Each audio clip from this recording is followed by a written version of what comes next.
Good morning, everybody, or good afternoon, depending on where you are in the country. Hi, Michael. Thank you for joining us. Good to have you here. So we're going to talk a little bit about where we've been, where we're going, and then we're going to do a deep dive with Michael's assistance into some of the legal aspects of evaluating and reviewing a franchise to include the franchise disclosure options or the franchise disclosure document, how to review the FDD, what to look for, and then I'm going to wrap it up with talking about validation, how to approach validation as step 8. We're a little bit like a broken record saying that step 8 or validation with franchise owners is the most important step in the process because it reinforces a lot of what you're learning and fills in the blanks, especially on a lot of the financial information that may not be disclosed. Then we'll end with a question and answer. So it is just me today, so we're not doing a breakout. We'll just keep all of us in a group to do the question and answer. Okay. So where have we been? Where are we going? And looking at this picture makes me feel cold. It is still very chilly here in Minnesota, so I think the mountain with a little bit of snow is still appropriate. So we had the information session, the kickoff. We talked about step 5 with the franchisor calls. Last week, the group call was about funding. We had Michael Reeder that really did a great job of providing a lot of detail around the various funding options, entity, things to think about with tax strategy. And then today we're going to dive into much more detail around step 7 with Michael, with the FDD and with validation, which is step 8. And then our next section will be about the franchise discovery day, which I always think is quite a bit of fun.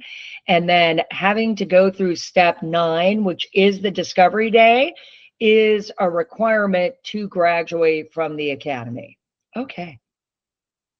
So here we are.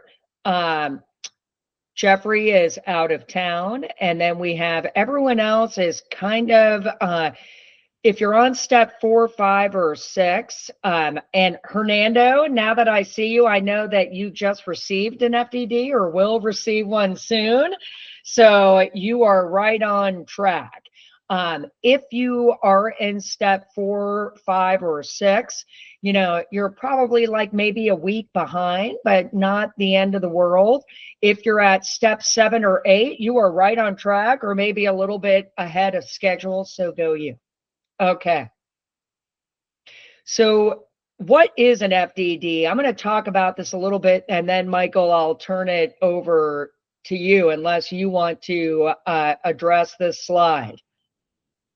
Oh, you're on mute, but I can read your lips enough to be like, go for it. I'm sorry, Sarah. Have at it. Yes. So, you know, one of the things that it has always been attractive to me about franchising, you know, because it is regulated, they are legally required to share the FDD with you when they're sharing details about the franchise system. And the franchise disclosure document allows you to follow along. The good news, it's supposed to be written in plain English, but we all know it was written by an attorney. But it has the same 23 items in the same order. So if you're looking at a food franchise or a fencing franchise, those are very different businesses.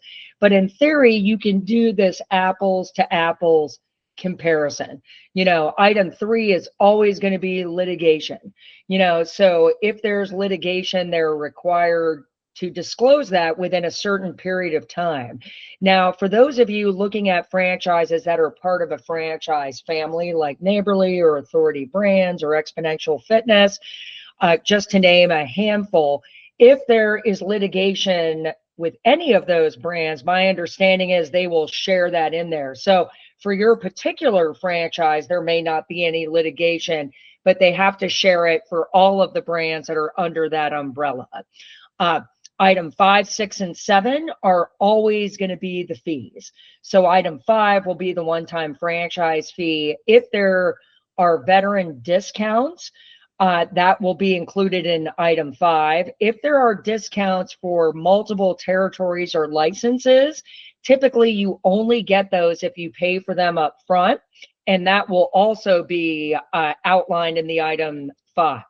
If you're looking at multiple units of a retail franchise or multiple territories of a service franchise, there typically will be a separate agreement, a multi-unit or multi-territory agreement. There will be a development schedule that will outline, especially for retail, this is quite important, what the expectation is, and if there is a penalty if you do not meet that schedule. But for a retail franchise, it might be one every 12 months. Maybe that could be negotiated, maybe not, depending on their business decisions, if they're willing to do that. On items 6 and 7 is where you're going to flesh out a lot of the fees for the startup and ongoing. So being able to build your pro forma, you typically can do that with a lot of the information from items 6 and 7. Now, pay special attention to the notes that are included, and you'll get a pretty good sense of what is like a one-time expense and what is going to be an ongoing fee, and what is a if needed, like late fees are only if needed if you're late on a payment. Item 8 is going to be around restrictions on what you must buy through their preferred vendor network or from the franchisor. It is not uncommon in some franchises for that to be a high percentage. If you're doing a food franchise, you probably want to and will be required to purchase most of the things through their network. Item 9 is your obligations. Your obligations as a potential franchisee. Item 10 is on financing. Most franchisors do not provide direct lending. So, that will be blank. There's a few, and some of the larger, more mature brands that may provide that. And if they do, that will be listed, and it may say, we reserve the right to provide lending, or we provide lending for up to X amount of the franchise fee or whatever else that they may be funding. Item 11 is very important. That is the obligation of the franchisor to you. What are they going to provide you in training, support, not just at the beginning as you're onboarding, which is where you're getting a lot of support, but ongoing. So that's important. Item 12 outlines how territory works. If you're looking at a service franchise, may you take clients outside of a zip code that you own as part of your protected territory? Typically, yes, as long as no one else owns it, but maybe you are legally not allowed to market outside of your territory. All those requirements will be outlined in the territory item. Trademarks, I have to admit, item 13 and 14, I don't understand, Michael, as a non-attorney, but kind of important. If you're part of a mature brand, they may have used different trademarks or names. So kind of understanding the evolution of that can be kind of helpful. Item 15 is your obligation to participate in the business. So if you're looking at something that you deem as semi-passive, this is where it's going to outline that, saying like you do not have to participate in the day-to-day operation, but your key employee or manager must attend our training. If that is required, that will be outlined in the item 15. Item 17, very important. That's kind of your exit strategy, if you will, or it will highlight that. The renewal, termination, either by cause or by you. Is there a liquidated damages if you close? And then a transfer, which is franchise speak for resale. Typically, there are fees associated with renewal and transfer, and that will be outlined there in the franchise agreement. And then dispute resolution. Are they doing mediation, or the other word just flew out of my head, Michael? So I will. Arbitration. Thank you. Arbitration. Typically, it's in the state where the franchisor is based, but whatever that looks like, that will be typically outlined there. Item 19 is optional, meaning do they make an earnings representation for the franchisees? Typically, franchisors do that, but this is very, very regulated, meaning if they only disclose gross revenue and gross profit, which is pretty common because there's no noise in that number, you're paying your royalties off the gross. So having an average and maybe a quartile of gross revenue, very, very common. But if they don't disclose what net income or net profit is, the franchisor may not discuss that. Now, they may walk you through the unit economics and the expenses and kind of assumptions. That's fine.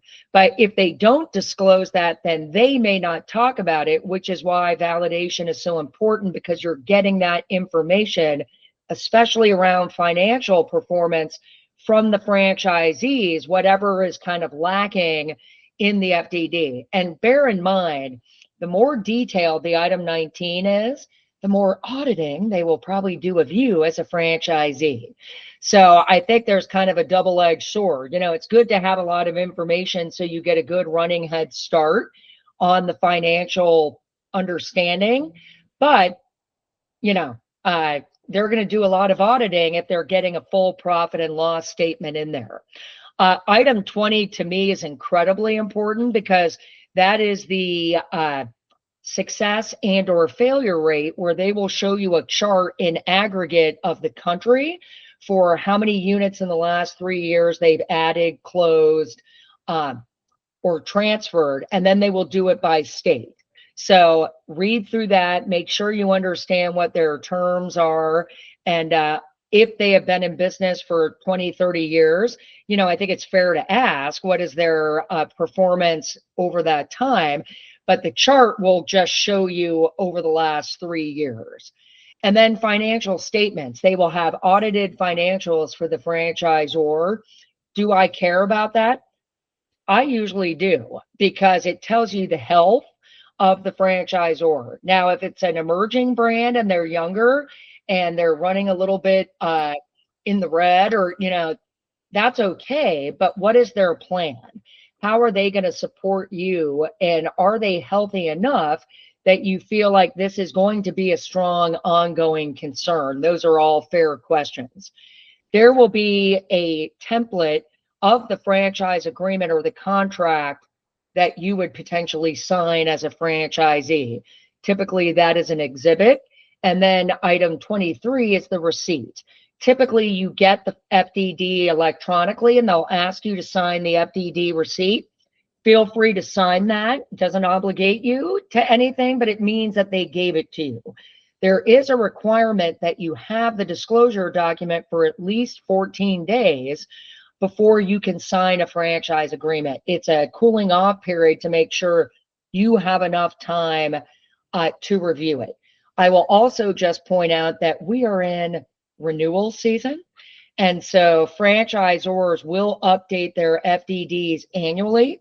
So it would not be an uncommon scenario that if you're disclosed now and then they update maybe at the end of March, and you are not close to making a decision, or you haven't been to a discovery day, I think the window is pretty darn small.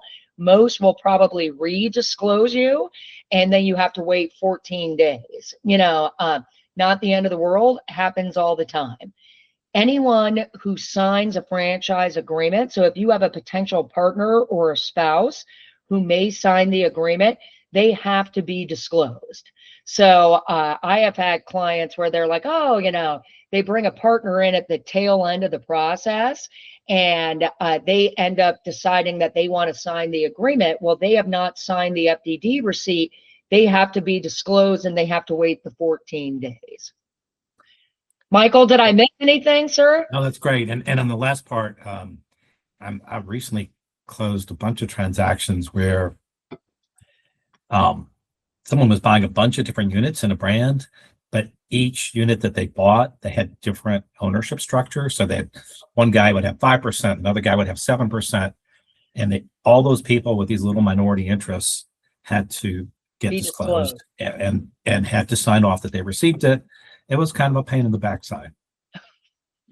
Absolutely. And so my advice to people is always, hey, if you have not decided if your significant other, for example, may sign the franchise agreement, there's no harm in having them disclosed, and then you can make that decision down the road if they're going to be involved in the entity and sign the franchise agreement. Yep, and because disclosure acknowledgments or receipts typically are now signed electronically, you just need to get it done up front because you can't go back and backdate it. And I think we both would probably not be a fan of backdating anyway. So. Yeah, the date is the date, so that's what you do. So okay, so FDD, very important. You probably, if you've already, and several of you on this call have already received an FDD or multiple FDDs. They probably read as a little bit one-sided to you, and I'm going to say yes. They can be a little jarring the first time you read them, but there's some reason for that, and I think Michael will sort of speak to some of that. Okay. And by the way, the reason that they seem one-sided is that they are, and but a lot of what's in the franchise agreement is there to protect the brand. So just think about it this way. If you go into a McDonald's anywhere in the United States, you pretty much know what the quarter pounder is going to taste like. There's some modest assurance that the restroom would be relatively clean. And if you're a McDonald's franchisee, you want that. You don't want somebody to have a bad experience at another unit location. So having these strong requirements allows the franchisor to hopefully hold everybody to the brand standards, which benefits all the franchisees. That's a big part of this. I guess 4 options for reviewing an FDD. Read it. Can't emphasize that enough. I know it's long. I know it's boring. Get yourself a pot of coffee or whatever stimulant you need and sit down on Saturday morning and plow through it. It's unimaginable to me that anyone would want to sign a 30, 40, 50-page contract and not understand it, right, and have read through it themselves.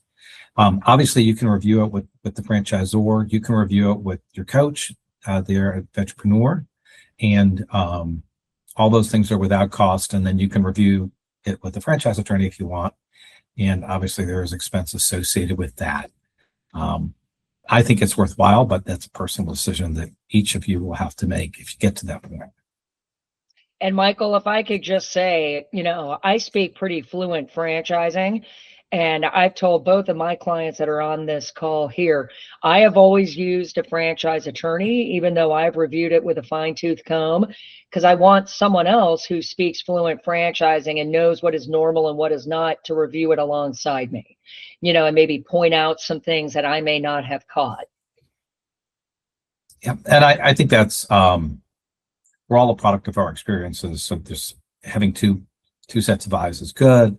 Also, franchise agreements are very technical, and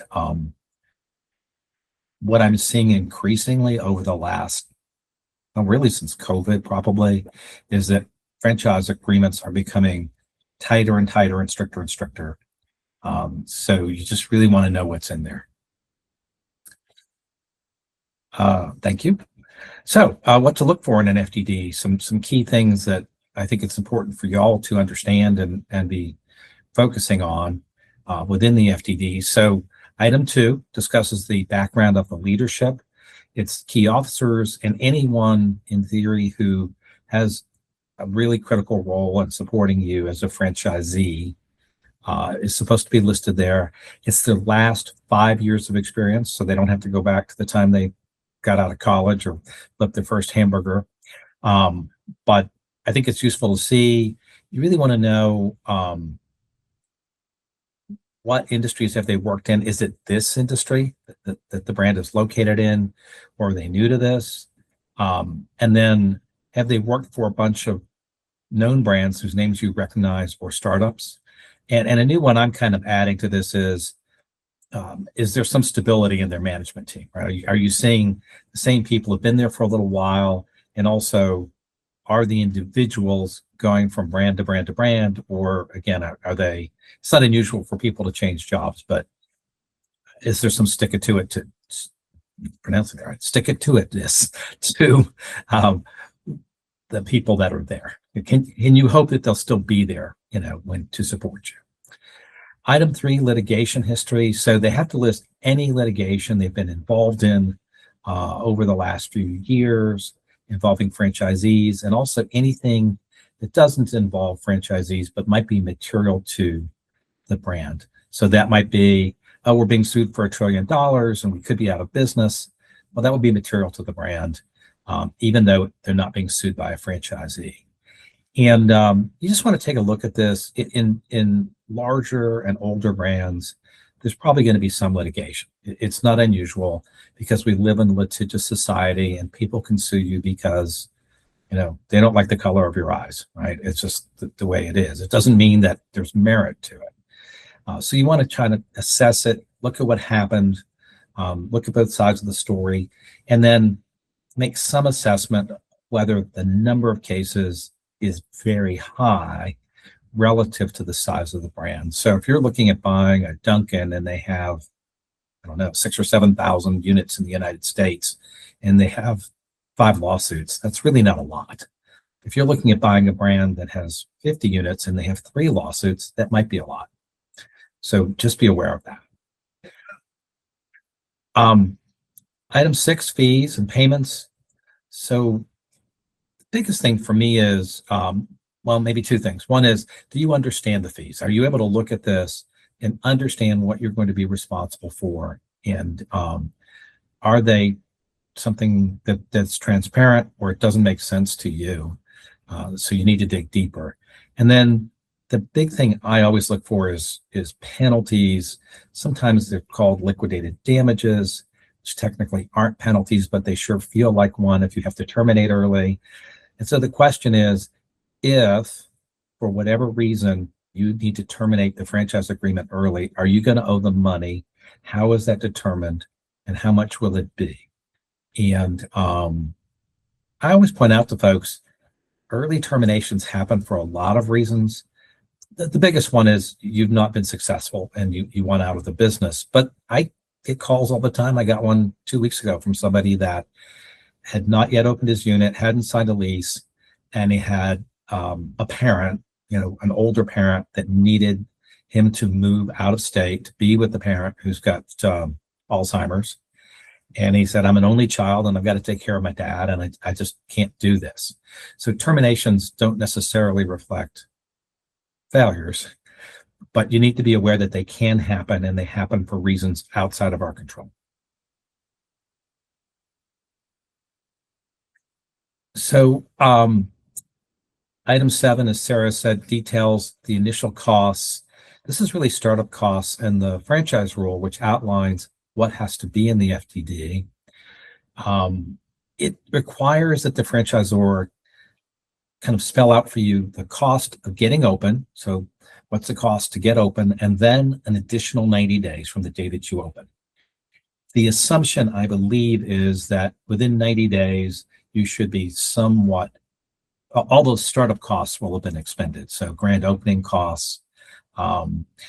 It doesn't mean that you're going to be profitable after 90 days. You may or may not be, just depending on the concept and how things go for you. So do understand that just because you've gotten to 90 days, there may still be more expenses in day 91 through 365 or whatever it is until you get to the point where you are in the black. You do want to, again, make sure you understand what the costs are, that they make sense to you. And then when you're talking to existing franchisees, check with them. Was the chart that they looked at last year or 3 years ago in item 7, was it accurate? And just make sure that you hear that, yes, it was, or gee, it actually came in under the number that I was looking at, which is great. Item 11. So this is a very, very long and important section. And it's titled Operations and Training, but it's just a whole bunch of stuff. So it describes their marketing as a brand and how they control what you can do in marketing. all kinds of operational things, including IT that you're going to have to deal with, training, the support that you may receive. And it does detail in some pretty big detail the training program. So you should see a number of hours that you receive based on topic, whether the training is in person or remote, and how much on-the-job training you're going to get. So a lot of brands, you'll have classroom training or remote training, and then you will go to a location or to the company's headquarters and get sometimes a lot of on-the-job training. So just make sure you understand that. The big one that we usually talk about is asking existing franchisees, was the training what you expected it to be? And did you feel when you left training that you were pretty much ready to open this business and operate it? Because obviously that's a big part of what you are paying for when you write your check for the franchise fee, and you're counting on them to train you, because generally speaking, my clients don't necessarily have any experience in the particular industry that they are going to be a franchisee in, right? So, maybe you were a mechanic in the military, but you're buying a restaurant or something like that, right? So it doesn't necessarily, you can't count on your own experience. You need to make sure you're getting what you need from the franchisor. Item 12, as Sarah said, talks about the exclusivity or not in your territory. Really, we see a lot of pretty complex relationships. It's not a good or bad thing. It's just each franchisor has different ways of describing the territory. Make sure you understand what you're getting. Make sure you understand the limits that the franchisor is placing on themselves to put other people around you. Sometimes it's based on geographic territory or space. Sometimes it's something like we won't sell more units in a metropolitan area than one per every 250,000 population or something like that. So again, there's no right or wrong to it. Just make sure you understand it, and make sure you understand if you're not, if you haven't selected a physical location, if that's important for your business at the time you sign the franchise agreement, how is it going to work as you go out into the world and look to lease or buy space? And then the last piece is, some brands say that they can reallocate or restate your territory when your franchise agreement comes up for renewal in 5 or 10 years.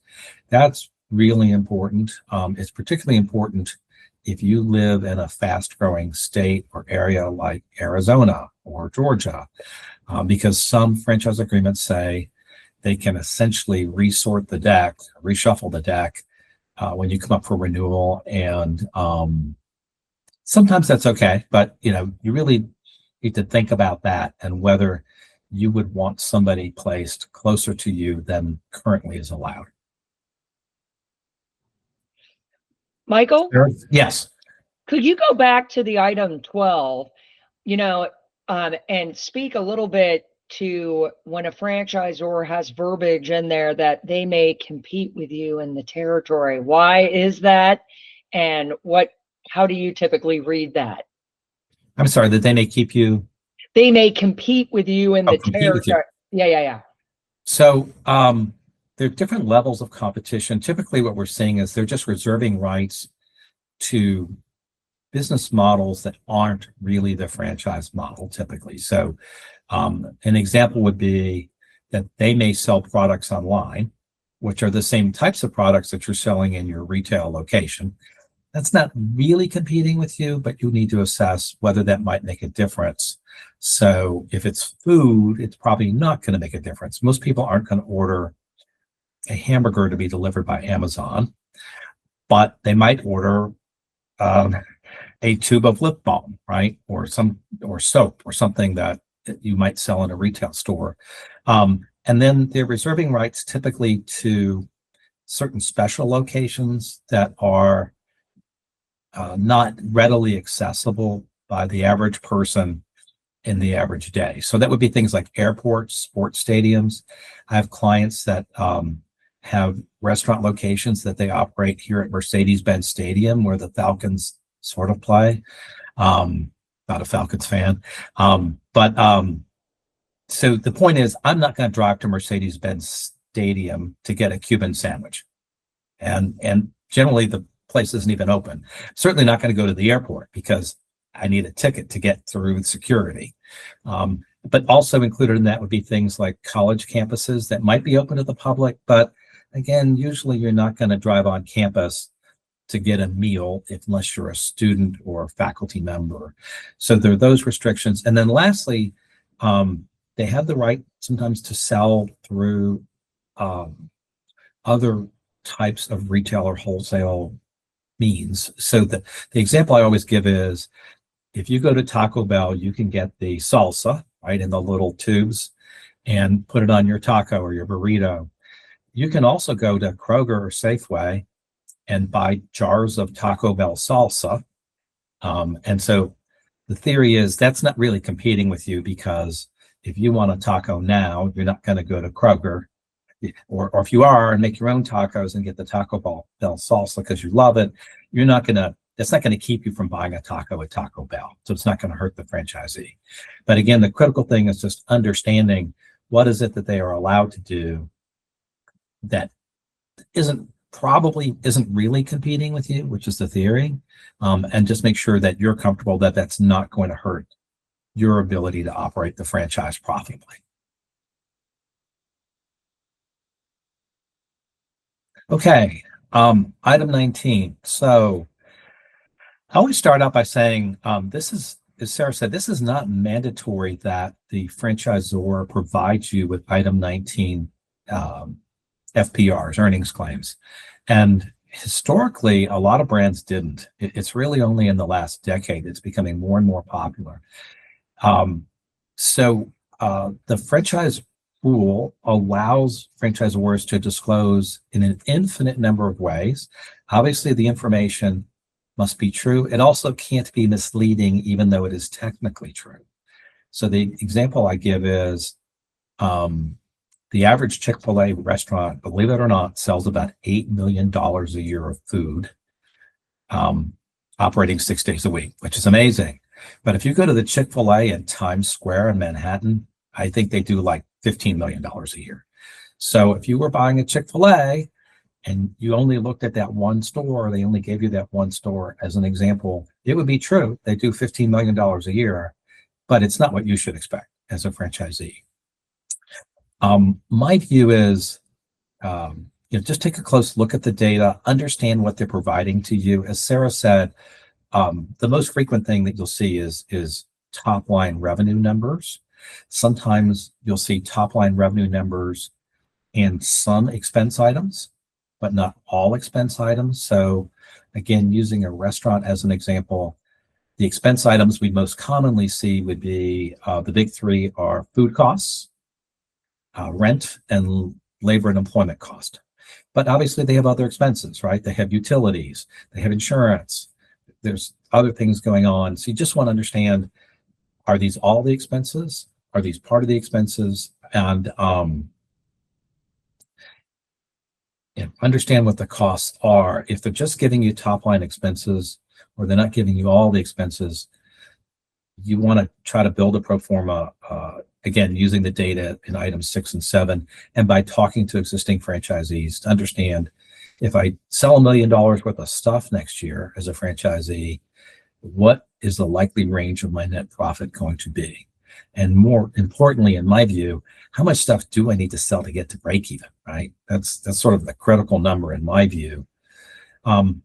Lastly, if you're not seeing any item 19 disclosures, you need to ask why. Because my view, this is my personal view, is if they've got good numbers, there's a really strong likelihood they're going to show them, right? They should be proud of it. And so if they're not giving you numbers, you might ask why. Sometimes it's because it's a brand new system, but that, in my view, just means you got to really, really, really drill down hard on the existing franchisees to find out how they're doing, because you really want to see some data on this, or I would if I were buying a business. Okay, franchise unit data. This is in a bunch of tables or charts. It's broken down by company-owned stores, which includes affiliates, just subsidiaries of theirs, franchisee units, and then combined units. And the big one, I think, is Table 3. As Sarah pointed out, it talks about the last 3 years worth. What do they start 3 years ago with? How many units did they add that year? How many units did they close that year? And it goes year by year. There are multiple categories of things that could be deemed to be closures or failures. So you want to be aware of that. One is called terminations. Well, that's pretty obvious. Another is ceased operations. That means that the franchisor didn't terminate the franchisee, and the franchisee didn't do something to cause themselves to be terminated, but they closed the door for some reason. And usually I take that to be a failure. Occasionally it's not. It's something like I mentioned before, which is I can't run this business anymore because my mom needs my help. But usually, if they had a profitable business and their mom needed their help, they would sell the business as opposed to closing the business. So that's one to watch out for. And then the last category is, I forget what it's called, but essentially it's units that the franchisor has repurchased from franchisees. And that can be for legitimate reasons. It's not necessarily a failure.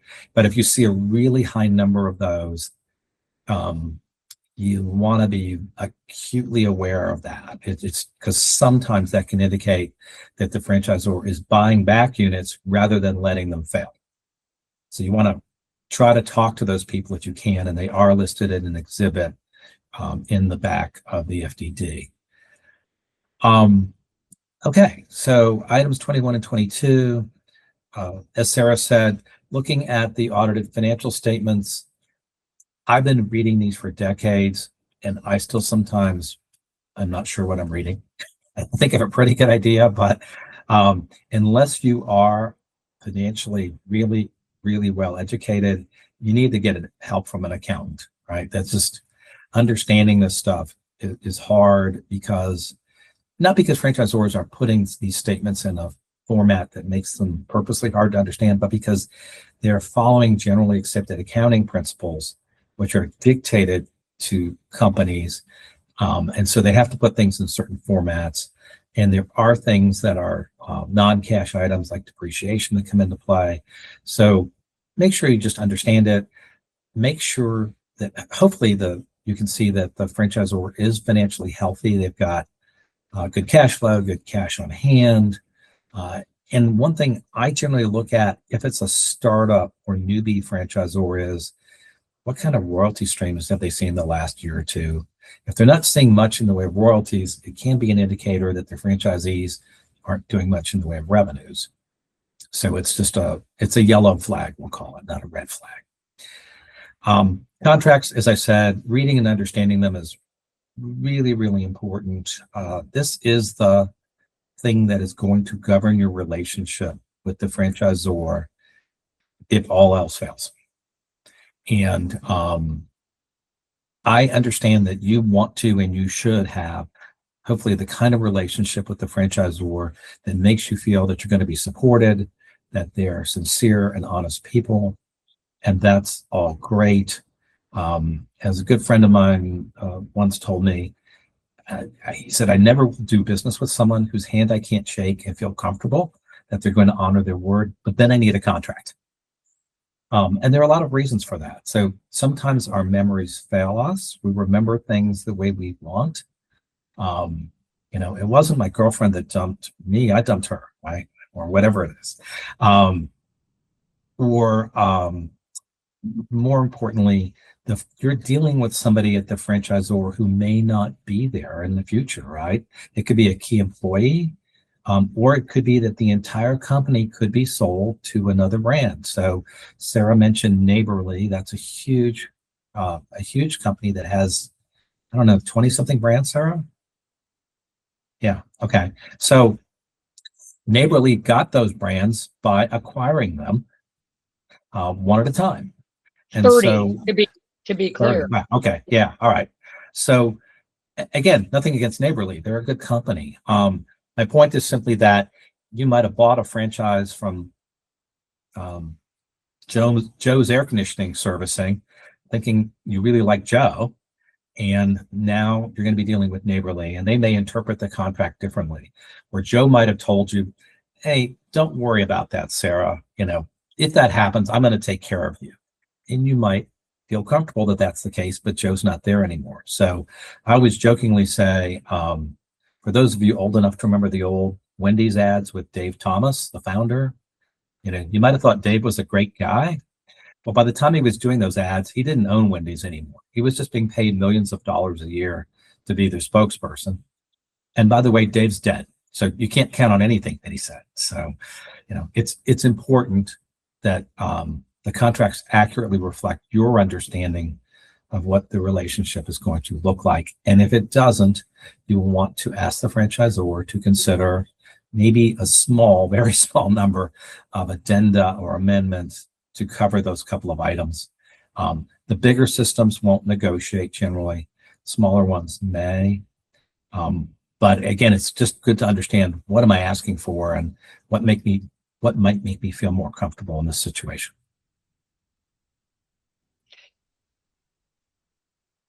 Okay, so some points here. The FDD is a disclosure document. It is required by federal law and sometimes by state law. What is in it isn't something the franchisor can change because you're negotiating with them. They have to disclose this stuff in a certain format by law. The franchise agreement, which is an attachment or an exhibit, may sometimes be negotiable. So that's what you want to focus on if you want to try to make changes. And I always say to my clients, when we do a review, I'm going to give them comments which show, frankly, everything I think that in theory they might want to negotiate for. And then I point out, in an ideal world, here's the things you might ask for. We don't live in an ideal world, right? So let's just look at those things then, and anything else you want to negotiate, and let's really try to narrow it down to 5 or less. Is sort of my template items that you would need, or maybe 3 of which you would need to feel comfortable going forward. If you go back to the franchisor with 28 things you want to negotiate, they are not going to want to talk to you. They're going to think you do not understand franchising and that you're a pain in the ass to deal with. So you're not our kind of guy, right? I've never had the honor of serving in the military, but my dad was in the Army, and he understood, even though he didn't like it, when his commanding officer gave him an order, he had to follow it, right? He couldn't negotiate it. And it's sort of the same thing. They're not your commanding officer because you're always free to not buy the franchise. But nonetheless, you just have to be reasonable about it. And using that analogy, I know from some of my friends that have served, sometimes you can say to your commanding officer, "Sir, have you thought about this?" But be careful how you do it, right? And then some things that we often see that you want to really just focus on in the franchise agreement. I've already mentioned liquidated damages, which is, are you going to owe the money? And if so, how much? How is it determined if you have to leave the system early for any reason, or if it just doesn't work out for you? There are more and more, I'm seeing franchisors being a bit aggressive about this. So make sure you understand it. Ideally, it might be something like a couple years of royalties. That's not unfair. But I'm seeing more and more franchisors who are saying, if you leave early, you owe us royalties for the rest of the 10-year term. Okay, that's your decision, not mine. But that, just understand, do the math. That could be a very substantial amount of money. So just be careful on that. And that might be one that you want to negotiate. Spousal guarantees. Many brands require that your spouse, even if they are not going to be involved in the business and not be an owner of the business, sign a guarantee. I generally recommend pushing back really, really hard on this. If it's, I don't have a problem with your spouse having to sign a covenant not to compete, saying they're not going to compete with your pizza franchise or whatever it is, and also that they're not going to disclose any confidential brand information that you learned from the franchisor. I'm concerned about the money guarantee, saying that if things go south, they're going to be responsible for your debt. And in the modern world, many of us have spouses who are to some degree financially independent. And I know many years ago, my wife had a business with a partner, and her bank at the time said, we'll extend further credit to your business if your husband, Michael, will sign a personal guarantee for it. And I said, heck no, I'm not doing that. So the point is, the franchisor is saying, well, you got to get your spouse to sign it, but you may or may not be able to get them to sign it because they might say, heck no. And I jokingly say to franchisors when I'm representing franchisees in that scenario, what would you like them to do? Hold a gun to her head, right? Here, sign this, right? Or else. So just be aware of that. And sometimes we can negotiate that. And then lastly, resolving disputes. Hopefully you never have any, but you just want to have a clear path and understand, how's this going to work? Is the process one that is fair? And do you understand what it means? So Sarah mentioned mediation. That's when the parties get together, usually in one place, but sometimes by Zoom, and they work through a trained neutral to resolve their disputes mutually and try to find a negotiated resolution. I'm a big fan of that because sometimes in the business world, it's not like a courtroom where it's like defendant wins or plaintiff wins, and this is how much money. It's let's find a business solution that works for everybody. And I find that in franchise disputes, probably 90% of the time, we can solve stuff with the help of a mediator. Arbitration and mediation are sometimes confused. Arbitration essentially means we're hiring a neutral, and their job is to be a private judge. It's a for-hire judge who's going to decide things instead of a judge or jury in a courtroom. So that is pretty standard to most franchise agreements. Just understand that's the process. And as Sarah pointed out, you're probably going to have to go to wherever the company is located in order to get your dispute resolved. That's just the way it is. So understand that.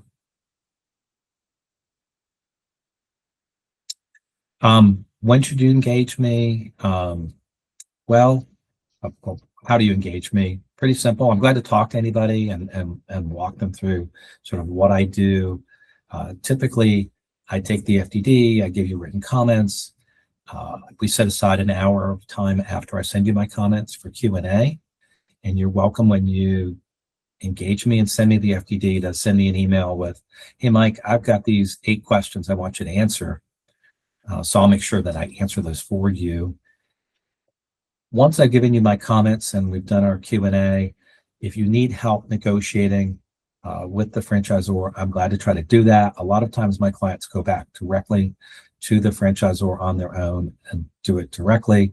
Also, you've got people like Sarah that hopefully can be of some help from time to time in that negotiating process or give you feedback on it.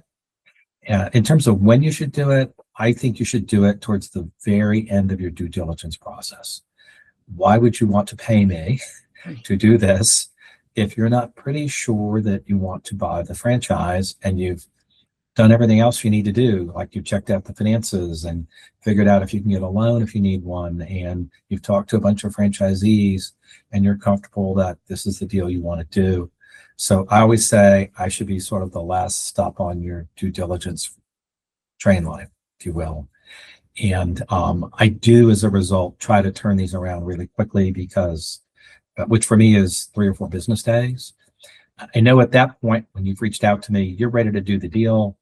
A lot of times the franchisor is pushing you to sign.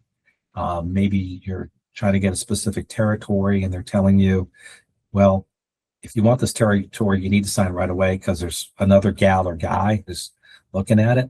So I will try to turn it around quickly for you if you need it. Thank you, Michael.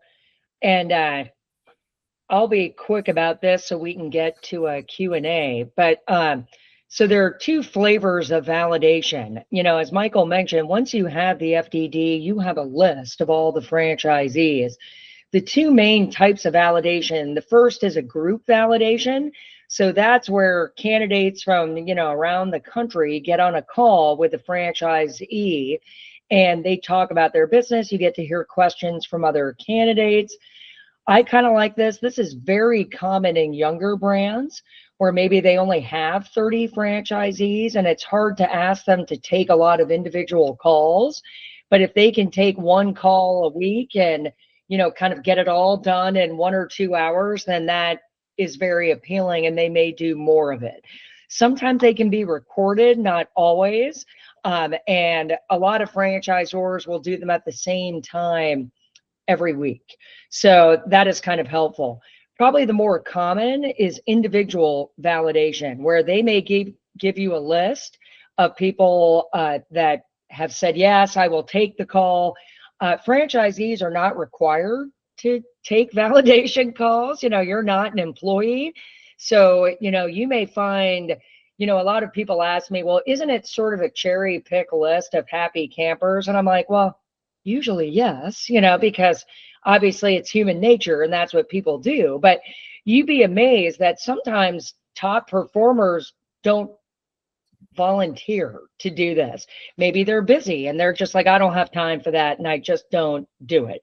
So I think the motivation is kind of all over the map.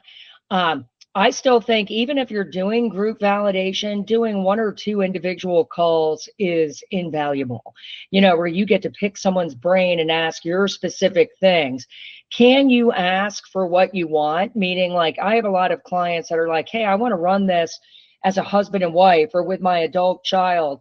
Well, ask the franchisor if they have someone who uses that operating model so you can pick their brain a little bit. Some people want to talk to another veteran owner. I used to often ask to speak to someone in the bottom third, not to call them and say, hi, I hear you're a poor performer, but, to be like, hey, maybe what is the reason why, and would I do it differently, or would I not? And does that give me pause? So, I think talking to a number of people is quite helpful. I ask the same questions in the same way, because you'll be amazed. Franchise owners come from a lot of different backgrounds. So when you're talking about financial definitions, be very clear. I recently had a client that said, hey, Sarah, I heard in a retail franchise that I could break even in a couple months. And I'm like, that does not sound right. I would go back. And as it turned out, it was more cash flowing. When was the revenues exceeded the ongoing expenses? Do I care about that? Absolutely, I do. But that is not complete return on your total investment. That's going to take a little bit longer. So be very, very clear and specific about what you're asking. The one caveat I always give about when I would absolutely say that you should ask the franchisor for the introduction instead of just calling someone is your closest neighbor.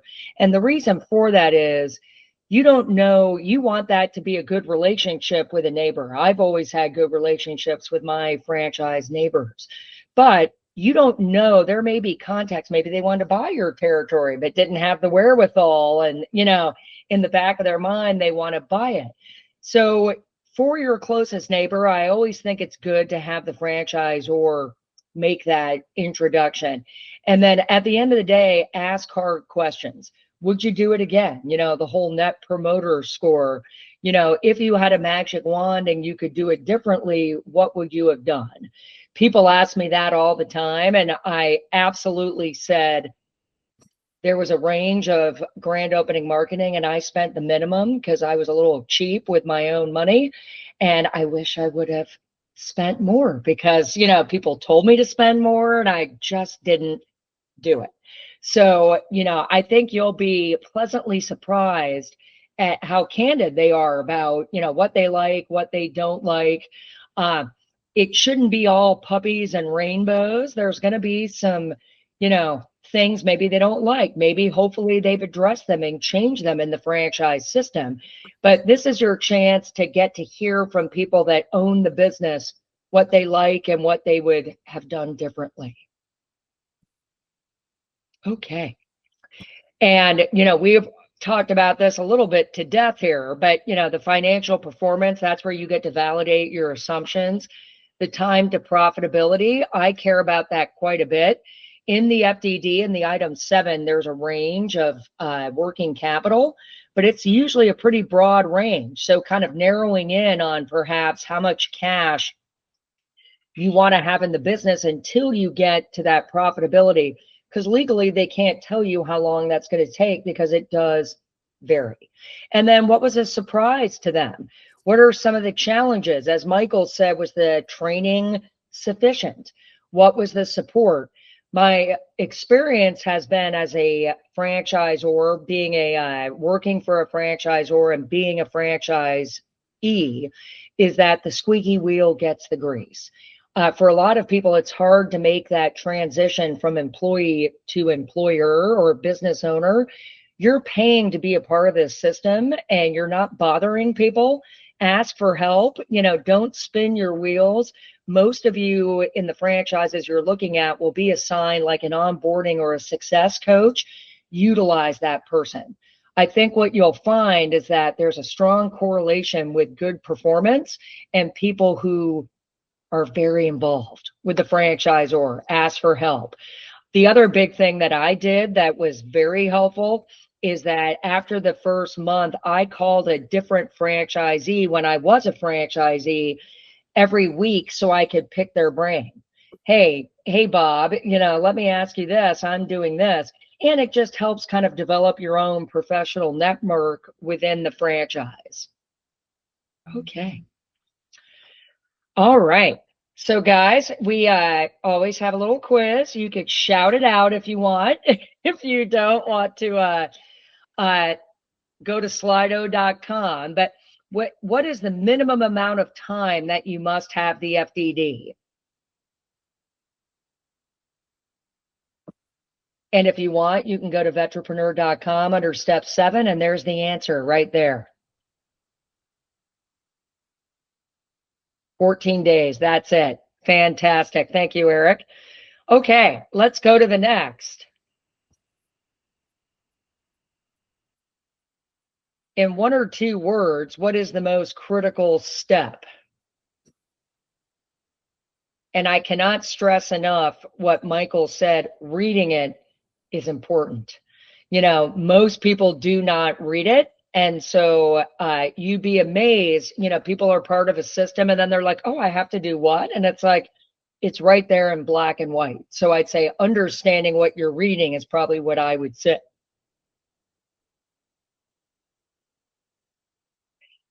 And then what does the item 19 cover? This is an optional part of the disclosure. A lot of people read it like a mystery novel and go right to this section. Financial performance representation, absolutely. Okay, fantastic. And you guys can come off mute if you want, but is there, I know, Robert, you have sat in on a validation call, so you have some experience in this, but is there any burning question that you want to ask a franchisee during validation?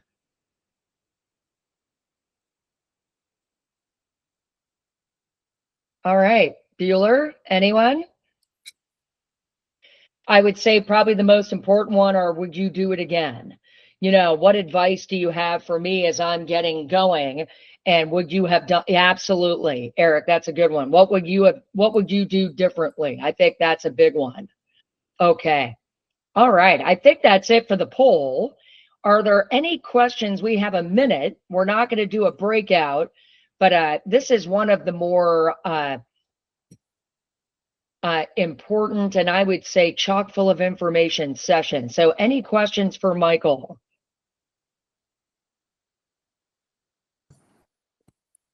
I'm taking Sarah, by I got a question. Oh, go ahead, GT. Yes. Yeah. Hi, Michael.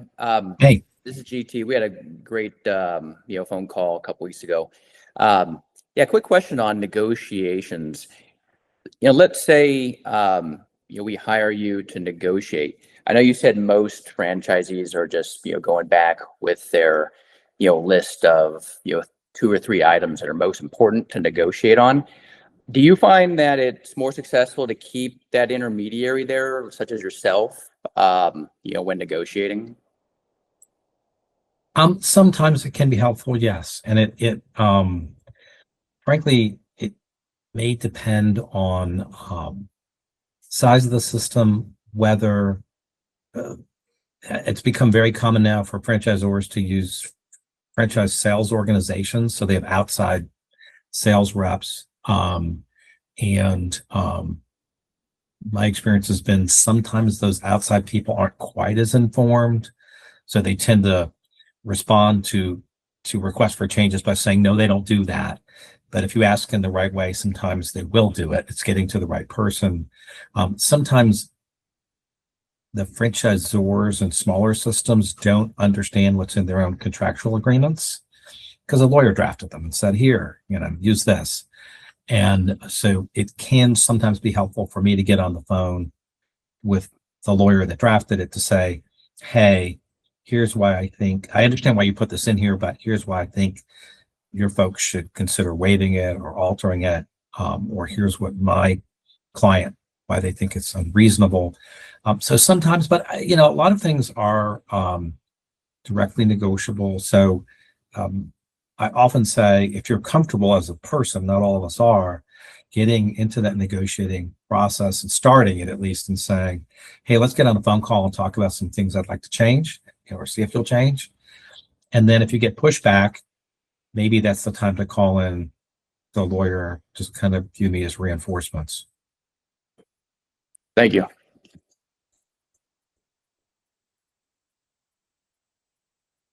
You're on mute still, Sarah. Sorry. I was going to say, great question. But I would also say, I think it's fair when you are doing the FDD review with the business development person to ask them, what is your practice? Like, do you make some changes? So at least you know up front, do they or don't they? And say, okay, well, if I have a couple concerns or question when I'm reviewing it, I always also suggest letting the franchisor know you are having a legal review with a franchise attorney, so they kind of have that understanding when they're drafting your specific agreement. Typically they'll have a little questionnaire, or, with your entity name, etc., and let them know, hey, when do franchisees typically have this? So, do you want to do it before discovery day or right after? So communication, I think, is key. I also occasionally find that even with not huge brands, but somewhat bigger brands, they say they won't negotiate. But if it's a really tiny point and it's not directly financial, they're not negotiating the royalty or something like that, they will. So maybe, hey, can have an extra month to open because where I live, space is hard to find, those kinds of things. So it would be analogous to when I negotiate the purchase of a new car at a dealership, and we're all done talking about the price. I always go, and you're going to throw in like the first 3 oil changes, right? And they do. The assumptive close. I love it. Yes. So I recommend it, but that is up to you. But I would say get to your top choice, and you should be pretty darn close to going to a discovery day or having been invited to a discovery day when you enlist a franchise attorney like Michael. All right, everybody. Well, GT, I'm glad you two already met, so you go way back there. But I thank you, Michael, for your time. This was fantastic. And we will have our last group call, I think, in 2 weeks, Sherry? In 2 weeks. Okay. Thanks, everybody. Bye. Thanks, Michael.